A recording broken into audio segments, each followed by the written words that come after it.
Today I will explain for AET students second theory, that is auto chassis and body engineering. Fifth chapter, seat, door and window mechanism. Learning objectives: construction and working of door lock mechanism, construction and working of window regulating mechanism, construction and working of seat adjustment. Construction and working of door lock mechanism. మనం door lock mechanism యొక్క construction మరియు working గురించి తెలుసుకుందాం. In automobiles the doors plays an important role of closing of the vehicle for protecting of passengers and cargo as the case may be. ఆటోమొబైల్స్లో passenger protection కొరకు vehicle అనేది close చేస్తూ ఉండాలి. So అలా close చేయడం కొరకు డోర్స్ చాలా important role play చేస్తూ ఉంటాయి. In cargo transport vehicle the doors closed as plain doors by using simple plain tower locking mechanism. Cargo transport vehicle plain డోర్స్ని కలిగి ఉంటుంది మరియు ఈ డోర్స్ని క్లోజ్ చేయడం కొరకు simple plain tower locking mechanism సిస్టమ్ను ఈ డోర్ క్లోజింగ్ కొరకు ఉపయోగిస్తూ ఉంటాం. In cars and luxury vehicles the door locking provision is almost all vehicles separately. కార్లు మరియు లగ్జరీ వెహికల్స్లలో డోర్ లాకింగ్ సిస్టమ్ను దేనికదే సపరేట్గా ఉంటుంది. ఒకదానికొకటి పోలికలు అనేవి చాలా తక్కువగా ఉంటాయి. ఈ కార్స్లలో మరియు అదర్ వెహికల్స్లలో వివిధ రకాలైనటువంటి డోర్ లాక్ మెకానిజమ్స్ని ఉపయోగిస్తూ ఉంటాం. In some door lock mechanism locks are provided outwards and in some other vehicles inwards direction may be used. కొన్ని రకాలైనటువంటి డోర్ లాక్ మెకానిజంలలోని లాక్స్ కొన్ని అవుట్వర్డ్ డైరెక్షన్లో పనిచేస్తూ ఉంటే మరికొన్ని ఇన్వర్డ్ డైరెక్షన్లో పనిచేస్తాయి. We can see the door lock mechanism and its main parts shown in the figure. Please note down main parts in the door lock mechanism. ఈ ఫిగర్లో డోర్ లాక్ మెకానిజము మరియు అందులోని ముఖ్యమైన భాగాలు చూపిస్తుంది. Method of door locking mechanism. Door లాకింగ్లో ఉపయోగించే methods గురించి తెలుసుకుందాం. Almost in all kind of automobile the door locking mechanism is just closing the door and the lock will be automatically operated. For unlocking, any of the following methods may be applied. అన్ని రకాలైనటువంటి automobile యొక్క door lock mechanism door close చేసిన వెంటనే ఆటోమేటిక్గా lock అయిపోతుంది. కానీ unlock చేయడానికి కొరకు మనకి చాలా రకాలైనటువంటి పద్ధతులు ఉన్నాయి. అవేంటియో ఇప్పుడు తెలుసుకుందాం. First one, with a key. మనం కీ సహాయంతో డోర్ని ఓపెన్ చేస్తాం. Second, by pressing the unlock button inside the vehicle. Driver క్యాబిన్లో ఉన్నటువంటి ప్యాసింజరు దగ్గర అన్లాక్ బటన్ అనేది ప్రెస్ చేయటం ద్వారా కూడా డోర్ని ఓపెన్ చేయవచ్చు.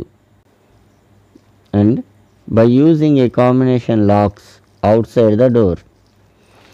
కాంబినేషన్ లాక్స్ని అవుట్సైడ్ డోర్ యొక్క అవుట్సైడ్ ఉపయోగించటం వల్ల మనం బయట ఉండి కూడా డోర్ని ఓపెన్ చేయవచ్చును. By pulling the knob inside the door panel. Door ప్యానల్లో ఉన్నటువంటి నాబ్ని లాగటం ద్వారా కానీ డోర్ని ఓపెన్ చేసేటువంటి అవకాశం ఉంటుంది. With a keyless entry remote control. ఇది మనందరికీ తెలిసిందే. రిమోట్ కంట్రోల్ సహాయంతో డోర్ని ఓపెన్ చేయవచ్చు. By a signal from control centre. మనం కంట్రోల్ సెంటర్ నుంచి కూడా సిగ్నల్ రూపంలో డోర్ని ఓపెన్ చేసేటువంటి అవకాశం ఉంటుంది. Some of the vehicles are having different methods of self check for door locking.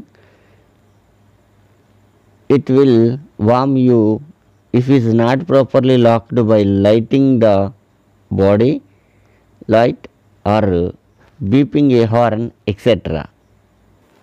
కొన్ని వెహికల్స్లలో డోరు సరిగా పడిందో లేదో అనే దాని కొరకు సెల్ఫ్ చెకింగ్ కొరకు కొన్ని రకాలైనటువంటి అరేంజ్మెంట్స్ని పెట్టడం జరిగింది. దానివల్ల లైట్స్ రూపంలో మనకి తెలియజేస్తుంది మరియు హారన్ కూడా బీపింగ్ అవటం వల్ల అంటే మినుకు మనకి సౌండ్ సిస్టమ్ ద్వారా తెలియజేస్తూ ఉంటుంది. దీనివల్ల కూడా మనం డోర్ అనేది కరెక్ట్గా లాకింగ్ అయిందా లేదా అనేది తెలుసుకోవచ్చు. In power lock mechanism the body controller monitors are the possible sources of locking and unlocking signals. There will be an actuator in the door and a latch will be connected to the locking handle. When the actuator moves, it connects the handle to lock the door. Power locking మెకానిజంలో body controller monitors అనేవి ఉండటం వల్ల ఇవి సిగ్నల్స్ని తీసుకొని locking మరియు అన్లాకింగ్ని చేయటం జరుగుతుంది. ఇందులో యాక్చువేటర్ అనేది డోర్కి కనెక్ట్ చేయబడి ఉంటుంది, ల్యాచ్ అనేది హ్యాండిల్కి కనెక్ట్ చేయబడి ఉంటుంది. ఎప్పుడైతే యాక్చువేటర్ అనేది హ్యాండిల్ దగ్గరికి మూవ్ అవుతుందో అప్పుడు ఆటోమేటిక్గా డోర్ అనేది లాక్ అయిపోతూ ఉంటుంది. From the figure a keyless remote entry device consist of a fob in the key ring and radio receiver controller inside the car which opens and closes the car doors on the receipt of the signal from the fab. ఈ ఫిగర్లో చూపించిన విధంగా fab అనేది కీలో అమర్చబడి ఉంటుంది మరియు ring and radio receivers controlling మొత్తం car లోపల భాగంలో ఏర్పాటు చేయబడి ఉంటాయి. ఇవి ఓపెనింగ్ క్లోజింగ్ అవటానికి ఈ సిగ్నల్స్ని ఫ్యాబ్ ద్వారా తీసుకొని ఈ ఓపెనింగ్ క్లోజింగ్ అనేది జరుగుతుంది. The next topic is construction and working of manual window regulator mechanism. మనం మాన్యువల్ విండో రెగ్యులేటర్ మెకానిజం యొక్క పనితీరుని మరియు దాని కన్స్ట్రక్షన్ని తెలుసుకుందాం.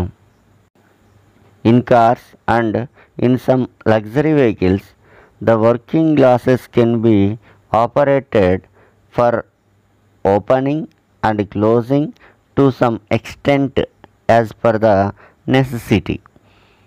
These can be done of manually or by using a signal button off at each window or by using a panel of buttons at the control of the driver.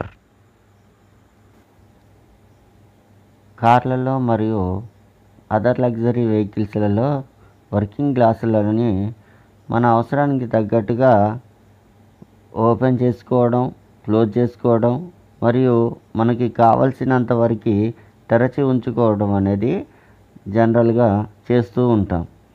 ఇటువంటివన్నీ మాన్యువల్గా చేయొచ్చు మరియు సిగ్నల్ రూపంలో కూడా ఓపెన్ చేయొచ్చు. ఇవి ప్రతి విండోకి ఒక్కొక్క విండో బటన్ ద్వారా ఓపెన్ చేయొచ్చు మరియు డ్రైవర్ దగ్గర ఉన్నటువంటి ప్యానల్లో అన్ని రకాలైనటువంటి అన్ని విండోస్ యొక్క కంట్రోలింగ్ బటన్స్ని కూడా అక్కడ ఉండటం చేత డ్రైవరు అన్ని విండోస్ దగ్గర ఓపెన్ చేసే అవకాశం ఉంటుంది. In olden days only manually operated window regulating mechanism were being used.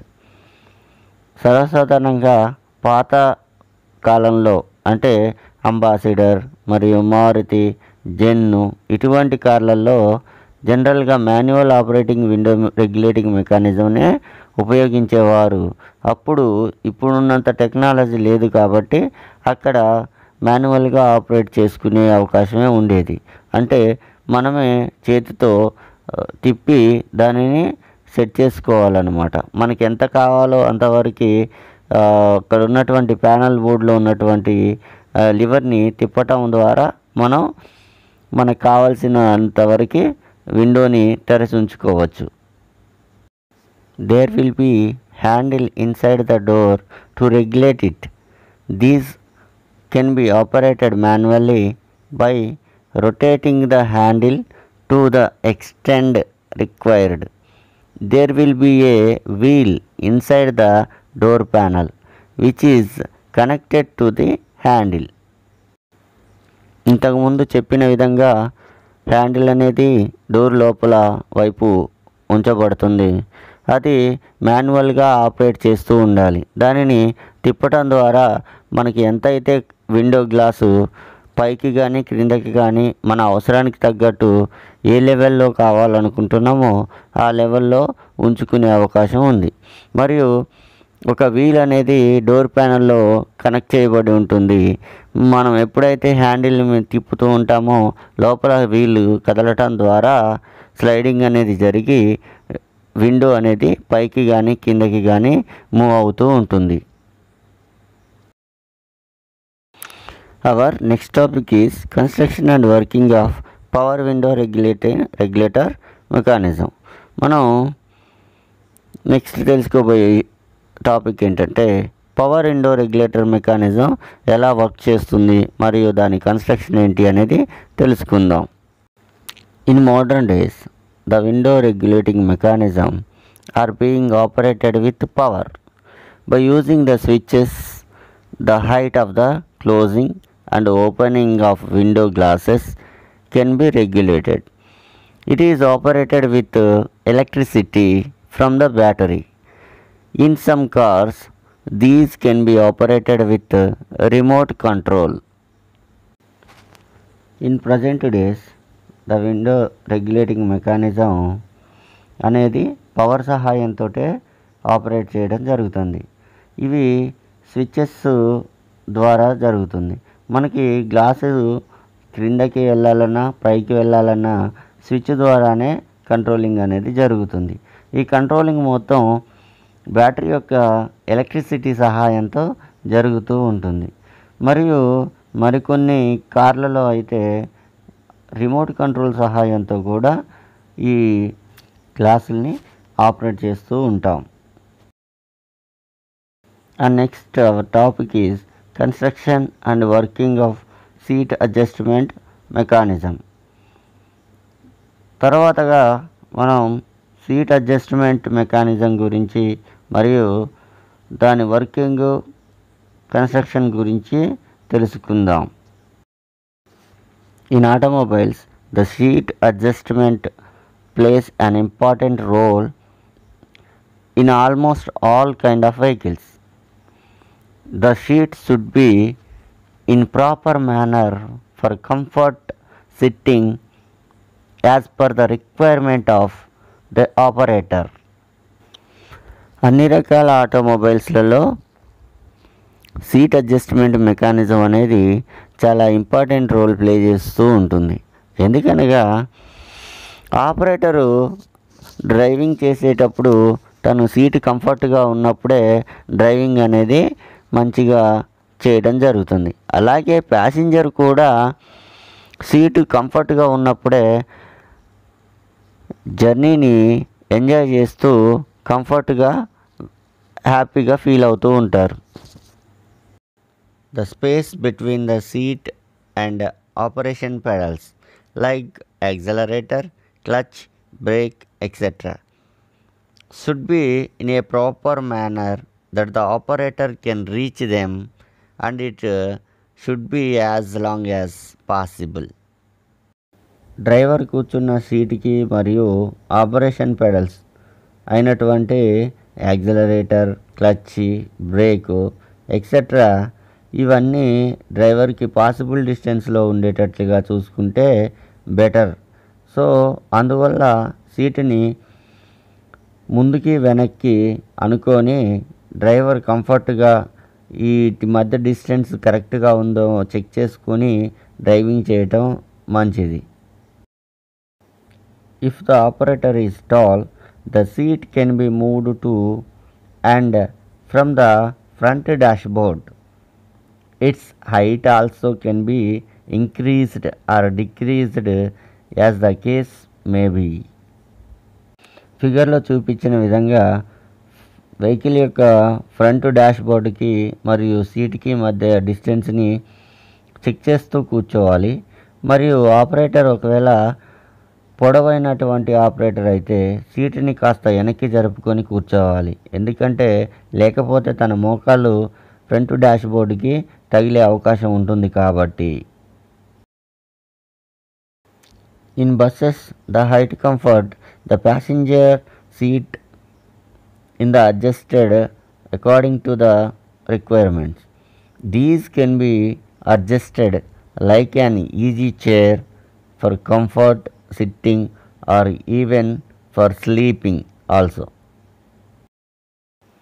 పెద్ద బస్సులలో హైట్ కంఫర్ట్ మరియు ప్యాసింజర్ సీట్ కంఫర్ట్ కూడా అతనికి అనుగుణంగా అతనికి కావాల్సిన విధంగా చెక్ చేసుకోవాలి. సో ఈజీ చైర్ అయితే సిట్టింగ్కి మరియు స్లీపింగ్కి కూడా ఇబ్బంది లేకుండా ఉంటూ మనకి కావాల్సిన విధంగా ఉంటుంది. మనం ఎప్పుడు కావాలంటే అప్పుడు మనకి నచ్చిన పోర్షన్లో యాంగిల్లో కూర్చోవడం కానీ మరియు పడుకోవడానికి కానీ అవకాశం ఉండేటట్లుగా మూవబుల్ చైర్ చాలా బెటర్గా ఉంటుంది. The seats used in cars are of various types such as rigid, folding back and bucket type. In case of two-door cars, seat back rest in folding type so that it swings forward to allow access into back seat. These adjustments are done manually or by using electric motor also. కార్లలో అనేక రకాలైనటువంటి seating అరేంజ్మెంట్స్ని ఉపయోగిస్తాం. ఉదాహరణకి రిజిడ్గా ఉండేవి వాడతాం, folding back అయ్యేటువంటివి వాడతాం, bucket type అయ్యేటివి కూడా వాడతాం. మరియు 2 డోర్లు ఉన్నటువంటి కార్లలో సీటు బ్యాక్ సైడ్ రెస్ట్ కోసం కూడా ఫోల్డింగ్ చేసే అవకాశం ఎంతైనా ఉంది. సో ఇటువంటప్పుడు వాటిని ఫార్వర్డ్గా బ్యాక్వర్డ్గా స్వింగ్ చేయాల్సిన అవసరం ఎంతైనా వస్తుంది.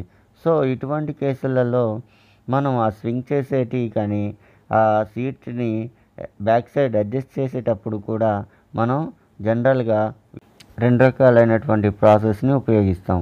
ఒకటి మాన్యువల్గా ఆపరేట్ చేస్తాం మరియు రెండవది ఎలక్ట్రో మోటార్స్ ద్వారా కూడా ఆపరేట్ చేస్తాం. ఈ 2 కేసుల వల్ల మనం ఆ సీటుని అనేది రెస్టింగ్ పొజిషన్లో ఉంచుకోవడానికి మరియు మలుచుకోవడానికి ఉపయోగించుకుంటాం. In this chapter the short answer type questions.